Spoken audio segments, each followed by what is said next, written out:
Red Blue JD.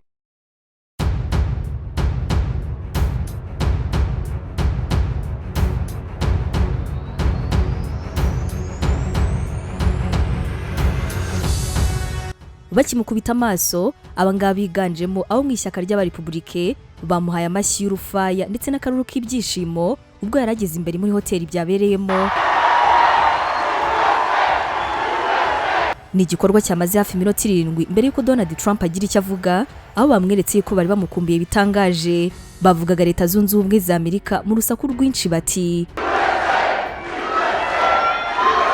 Donald Trump nawe ntabwo rwose yabatengushye namba, dore ko yongeye kubaha ibyo bari bamukumbuyeho cyane byiganjemo kwitaka, kunenga Joe Biden ndetse no kuvuga yuko adashobora gushinga ishyaka rye kuko bitewe n'ukuntu akunzwe cyane ngo byatuma Republike bacikamo kabiri, nyamara ngo iringiri ari ishyaka akunda cyane. Nyuma rero akaba yahise abashimira maze atangira babaza niba bari bamukumbuye. Thank you very much and hello CPAC, do you miss me yet? Do you miss me yet? Murakoze cyane. Ubu ntimwari munkumbuye mwese? Nabo mu nduru nyinshi cyane bamubwiye bati muri iyi nama Donald Trump yasubiyemo ibyakomeje kugenda avuga bidafite ishingiro yuko amatora yatsinzwe mu kwezi kwa 11 yari ari mu bujura bukabije. Anga rero akaba ari nawe yise avugira yuko ashobora kuzongera kwiyamamaza umwaka wa 2024. Ati But who knows? Who knows? Ubundi murabizi batsinzwe kuri uriya mwanya, ariko nta wamenye. Ushobora no guhitamo kubatsinda bwa gatatu, sibyo? I may even decide to beat them for a third time, okay? Iri jambo rya Donald Trump niryavugiye bwa mbere mu ruhame nyuma yuko President Joe Biden atangiye inshingano z'umukuru w'igihugu. Mu by'ukuri rero bikaba byagaragaye nta gushidikanya yuko yarakumbuwe cyane n'abantu bamukunda. Uyu munsi muri kino kiganiro cyacu reka turebere hamwe rino jambo ry'uwaciye wayoboye Amerika Donald Trump, turebere hamwe mu buryo burambuye akanuko kandi mu bintu byose yatangaje, ndetse tunarebere hamwe impamvu yaba yagarutse mu maso ya rubanda kuvuga yuko ashatse yakongera kwiyamamaza. Turaza kandi no kukwereka yuko ubushakashatsi bwerekana yuko nubwo byavuzwe yuko uyu nguyu ari umwe mu maperezida bakoze n'abinshingano zabo, nyamara ariko abaturage bamutoye berekanye yuko no muri 2024 yongeye kugaruka rwose bakongera bakamutora. Ngo ayikaze muri kino kiganiro ugiye kubana nanjye abayo Yvette Sandrine.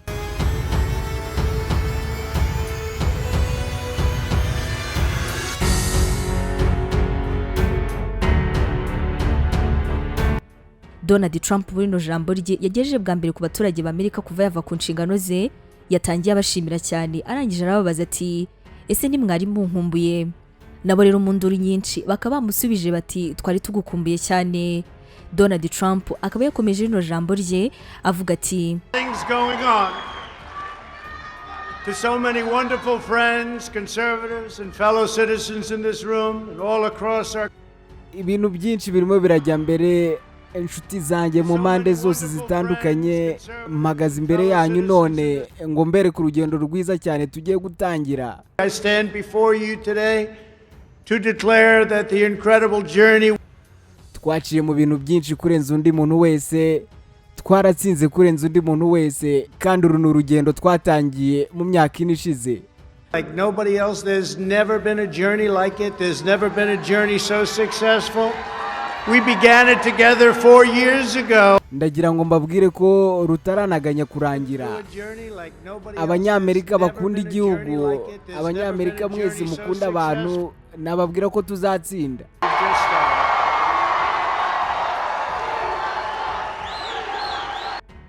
Twakoze byinshi byerekana ko twatsinze kandi tuzakomeza.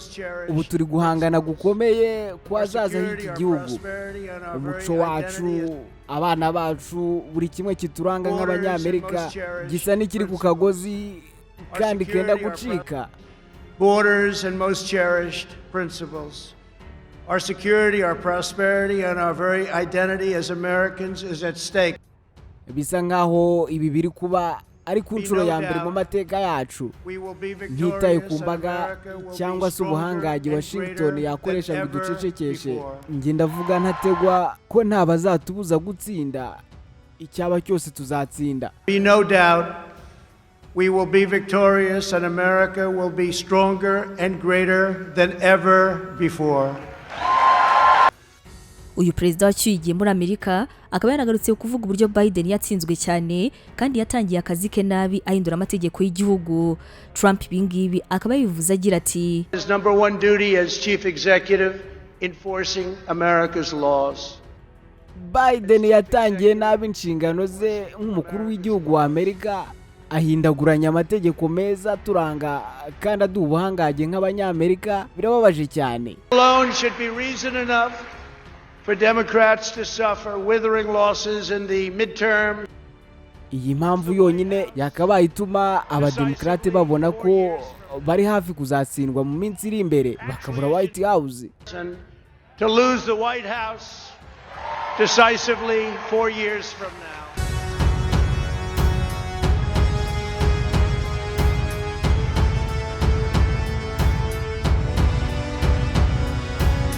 Ibi ngibi byose akaba ari bimwe mu bintu by'ingenzi yabwiye abantu biganjemo abarepublike bari bateraniye Florida.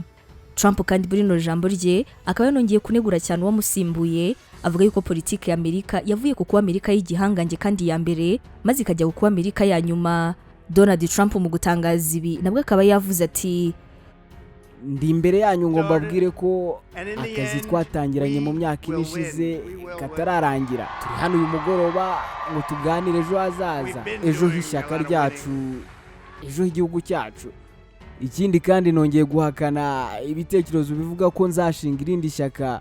Ni fake news, ni amakuru y'ibihimbano. Ntibyaba ari byiza tuvuze ngo reka dutangize ishyaka rishya, byaba ari ukugabanya amajwi yacu maze ntituzatsinde.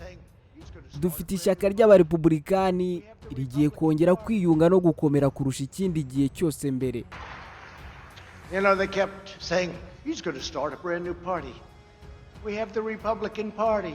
It's going to unite and be stronger than ever before. Kuboneka muri no nama y'abarepublika bakomeye ku mahame ya kera bikaba byerekanye ko Donald Trump agifite ijambo rikomeye muri rino shyaka kandi ko rwose bitanga amahirwe yuko ashatse kwiyamamaza ashobora kongera gutoranywa naryo kuba yarihagarara mu matora ataha y'umwaka wa 2024.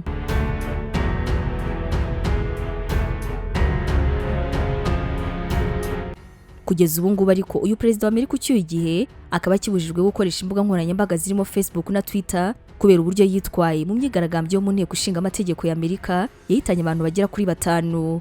Donald Trump kuva yava muri White House ubu ngubu atuye mu rugo rwe ruzwi nka Mar-a-Lago muri leta ya Florida.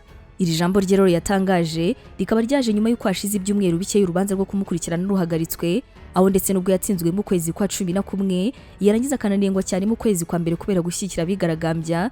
Donald Trump byagaragaye yuko yikunzwe cyane mu bamutoye. Ikusanya bitekerezo rya US Poll mu cyumweru gishize naryo ryerekanye yuko 46% by'abatoye Donald Trump nubundi bashobora kongera bakamutora cyangwa se bakamukurikira aramutse ashinze ishyaka kandi ngo rikaba ryakundwa cyane. Ibi ngibi ariko we akaba yamaze kubihakana avuga yuko atazigera ashinga irindi shyaka ku ruhande kubera yuko ngo azaguma mu Republike kandi akaba ari ishyaka yubaha cyane. Muri iyi nama yanasuye mu yakomeje kuvuga bidafite ishingiro yuko yatsinzwe amatora y'ukwezi kwa 11. Anga rero akaba yavuze ko ashobora kuzongera kugaruka mu mwaka wa 2024.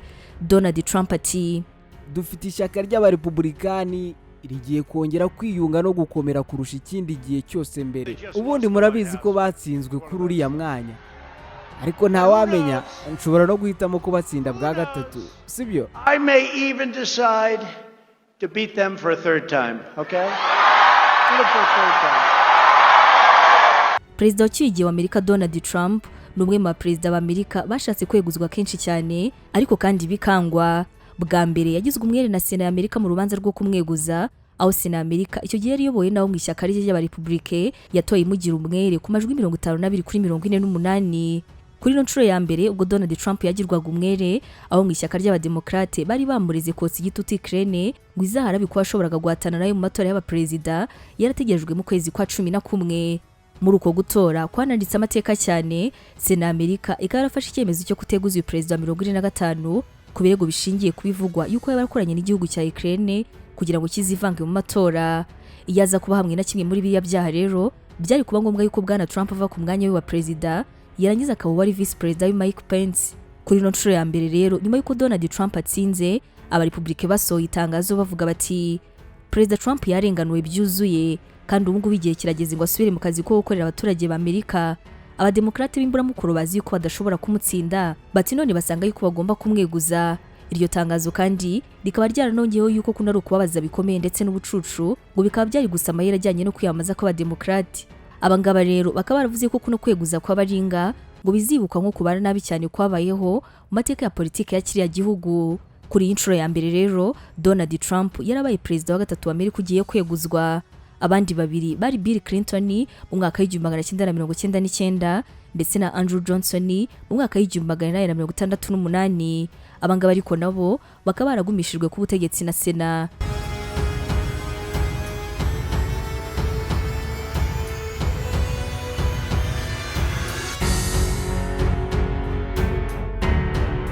Nyuma rero nanone Donald Trump yongeye kuregwa bwa kabiri ku itariki 13 z'ukwezi kwa mbere umwaka wa 2021 habura iminsi mike cyane ngo ave ku butegetsi muri kiriya gihugu. Uku kumurega kwa kabiri kukaba kwarimejwe n'abadepite bo mu nteko ishinga amategeko ya Amerika, aho bafashe uyu mwanzuro wa kino kirego. Mbere yari iriya tora abadepite babanje kujya impaka ndende. Umukuru w'umutwe w'abadepite wa Congress ariwe Nancy Pelosi yafunguye izo mpaka, aho yavuze ati Perezida Donald Trump ni icyago mu buryo budasubirwaho. Ati twese turabizi ko Perezida wa Leta Zunze Ubumwe za Amerika yashishikarije rubanda kwigomeka ku nzego z'ubutegetsi. Ati bari abaturage bafashe intwaro bagamije kurwanya igihugu cyacu twese dukunda. Pelosi yakomeje avuga ati abateye Capitol, ingoro y'inteko ishinga amategeko ya Amerika mu cyumweru gishize, ntabwo ari abantu bakunda igihugu ahubwo ni abaterabwoba. Ati amategeko agomba kubahana yihanukiriye. Ati ibyo bakoze ntabwo byaturutse mu kirere. Ati boherejwe na perezida batumye kurwana bahennye. Amagambo ya Donald Trump yakoze ibara. Ukuri kurahenda bari abantu bagomba kubiryozwa. Pelosi rero akaba yaremeje ko Trump yashakaga kugundira ubutegetsi ku ngufu, ko bityo rero ibyo byaha yakoze byose agomba kubiryozwa. Uyu muyobozi w'umutwe w'abadepite yasabye abadepite kwemeza ikirego kuri Trump, aho kino kirego cyo gushishikariza rubanda kwigomeka ku nzego z'ubutegetsi Pelosi yasabye yuko Sena igomba kubikurikirana mu minsi iri imbere. Abadepite b'abademokrate bose bafashe ijambo maze bagusha mu ijambo rya Nancy, aho bose bashimangiye yuko kiriya gitero cyamennye amaraso cyarangiza kikanagwamo abantu bagera kuri 5 barimo n'umupolisi umwe mu bari bashinzwe kurinda Capitol. Abademokrate kandi bavuze ko igitero cyari kigamije kwica Vice President wa Republika Mike Pence ndetse n'umuyobozi w'umutwe w'abadepite Nancy Pelosi. Abangaba bakaba ari nimero ya kabiri n'iya gatatu mu butegetsi bw'igihugu inyuma y'uwari Perezida Donald Trump. Abadepite bose rero bavuze ko bateye Capitol ari abanzi b'igihugu. Ku ruhande rw'abadepite b'abademokrate hafi ya bose barwanyije ikirego bivuye inyuma, maze bamwe bati abademokrate batangiye gushaka gukura Perezida Trump ku butegetsi ataranabutangira. Ati barabigerageje mu mwaka ushize birananirana, bati none n'ubu ngubu dore nibyo barimo. Abandi ba Republike bo bamaganye ikirego bavuga yuko inteko ishinga amategeko itakurikije inzira nyayo. Bayireze yuko itakoze enquete, kwitegeza yamagara batanga buhamya kandi kwitahaye uregwa ariwe Perezida Trump umwanya wo kugira icyo atangaza ku bintu byose byari byamaze gukorwa. Mu gutegura kino kirego rero buri mudepite wese akaba yarahabwaga umwanya wo gutanga ibitekerezo bye. Abadepite ariko abademokrate ndetse n'abarepublike ku rundi ruhande bose bari bahurije ku bintu bibiri by'ingenzi. Icya mbere bahurijeho nuko bamaganye bivuye inyuma igitero kibasiye ingoro yabo, maze bakomera amashyi y'urufaya kandi bose bahagurutse abapolisi bakigaragajemo ubutwari. Icya kabiri bombi bahurijeho nuko nta numwe yigeze uvuga yuko amatora yibwe nkuko Perezida Trump yarakirimo kubivuga muri icyo gihe.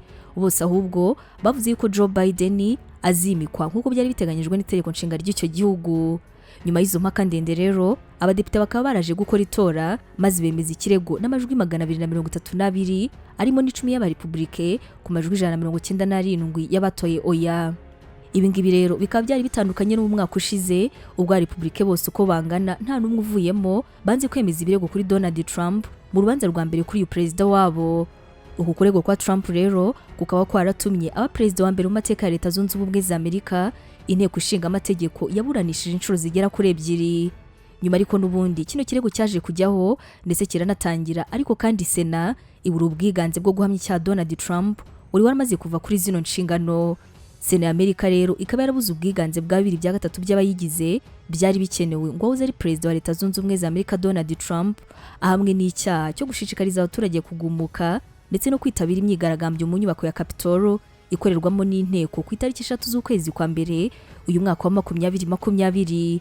N'ubwiganze rero bw'abasenateri 57 kuri 43 batigeze babishyigikira, aho barimo rero n'abarepublika barindwi mu ishyaka rye batoye bahamye icyaha bwana Trump, maze habura amajwi agera ku 10 kuri 67 yarakenewe ngo Donald Trump ahitamwe icyaha. Nyuma yo kugirwa umwere, Donald Trump yasohoye itangazo yamagana urubanza avuga yuko ari ukwibasira umuntu kwa mbere gukomeye kubayeho mu mateka ya Leta Zunze Ubumwe za Amerika. Iyo kiriya cyaha rero kiza kumuhama, Sena yashoboraga gutora imubuza kuzongera kwiyamariza kuba perezida ukundi. Nyuma y'ayo matora, umurepublika ukuriye abandi muri Sena ariwe Senator Mitch yavuze yuko bwana Trump yagize uruhare mu iterwa ry'inyubako ya Capitol, avuga yuko ari ukurenga ku nshingano mu buryo buteye isoni cyane. Bwana Mitch yanagize uruhare mu gutinza urubanza rwa Trump ngo ruzabe yaravuye ku butegetsi ku itariki 20 y'ukwezi kwa mbere uyu mwaka wa 2021. Gusa ariko no musenateri akaba yaraburiye bwana Trump yuko bigishoboka yuko yabiryozwa mu rukiko, aho yavuze ati nta kintu na kimwe yari bwikuremo kugeza ubu. Dufite urwego rw'ubucamanza mpanabyaha muri kino gihugu kandi tunafite uburyo bwo gukemura ibibazo by'abaturage mu nkiko. Abahoze ari ba perezida b'Amerika rero nta budangarwa bafite bwo kuba batabiryozwa. Urubanza Donald Trump yatsinze iyo aza kurutsindwa rukaba rwari gutuma atazongera kwiyamamaza. Kuri ubu ngubu rero kuba yararutsinze bikaba bikekwa yuko ari kimwe murimo kumuhakanya bugabo ko n'undi munsi yashaka kongera kwiyamamaza yatsinda kandi akongera kuba perezida. Impamvu rero ni uko kugeza none nta tegeko na rimwe rishobora kuba ryamubangamira. Hanyuma noneho wakwibaza uti none se Donald Trump ashobora koko kuzongera kwiyamamaza? Mbere gato y'umwaka wa 2024 tuzaba twamaze kumenya uzahagarira ishyaka ry'abarepublike mu matora y'umukuru w'igihugu azaba ategerejwe kuba. Ngibyo rero ibyibanze bigize ijambo rya mbere Donald Trump yavuze nyuma yo kuva ku butegetsi nka perezida, ndetse n'ibintu bikekwa kuko byabaye impamvu yo kuba yabitangaza. Wakoze cyane kubana natwe muri kino kiganiro, wari kumwe nanjye Abayo Yvette Sandrine.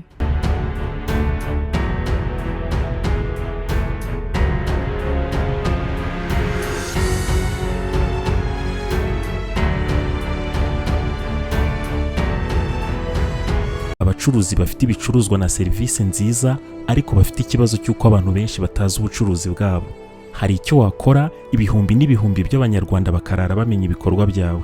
Muri Red Blue JD bakwereka uko ubigenza ubucuruzi bwawe bukamenyekana kandi n'abakiriya bakarushaho kukwegera no kukwizera. Bafotora ibikorwa byawe, bagasobanura ubuziranenge bwabyo, bakanabimurikira abakiriya. Bafotora abageni, bakanababikira video z'ubukwe bwabo kuri YouTube ku buryo nta kibazo cyo kongera kubura amashusho cyabaho. Abaririmbyi babakorera amashusho y'indirimbo zijyanye n'igihe, bakanabafasha kumenyekanisha ibihangano byabo. Abantu basobanutse bamaze kumenya ibyiza byo gukorana na Red Blue JD. Abakorera munsi y'isoko rya Kimisagara werekeza Nyabugogo. Wahamagara kuri 0788 36 53 55.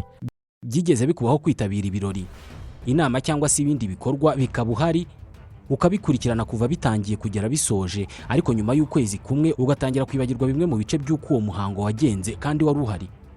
Niba urimo kureba aya mashusho ni uko udashobora kwihanganira kureba amashusho no kumva amagambo atari meza. Turi miliyari 7 z'abantu kuri iyi si. Abarenga miliyari 4 muri twe dukoresha internet. Buri wese muri twe arihariye, ateye ukwe, afite ibyo akunda ku giti cye adahuje n'undi wari we wese. None niba dutandukanye, kubera iki twagira ubwoko bumwe bw'ibirori? Kubera iki inkuru zacu abantu bazi barakimwe? Ntabwo bikiri ibanga ko ari we wese ko uyu munsi Red Blue JD ari kompanyi ifata amashusho ikanayatunganya, igakoramo inkuru cyangwa se ibyegeranyo bidashobora guhaza ijisho cyangwa se ugutwi ko ari we wese inshuro imwe. Red Blue JD ni inkuru yo kubara, ariko cyane cyane ni inkuru ivuga uburyo abantu bafata amafoto meza y'ubukwe n'ibindi birori. Inkuru y'uburyo babika amashusho y'ibirori n'ibindi bikorwa kuri internet, ubwo ukabubonye uburenganzira bwo gutunga amashusho yawe ubuzima bwose. Nta muntu nzi wakoze ibirori, inama n'ibindi bikorwa ngo areke gushimishwa no kongera kugira bya byishimo cyangwa se kwiyumva nk'uko yiyumvaga cya gihe. Ibi bikaba atagombye gusubiramo bya birori, ahubwo akabikesha amashusho n'amafoto yafashwe mu buryo bwiza. Umuntu wese uvuze ibirori bishingiye ku muryango no ku mibanire abavuze ubukwe. Uvuze ubukwe bwagenze neza abavuze amashusho n'amafoto yabwo yafashwe neza.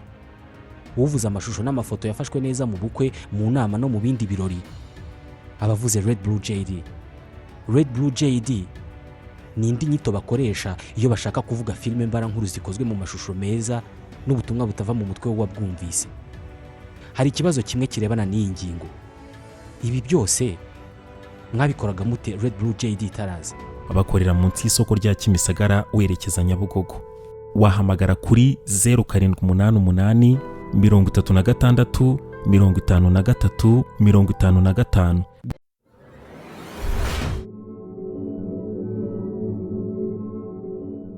Red Blue JD.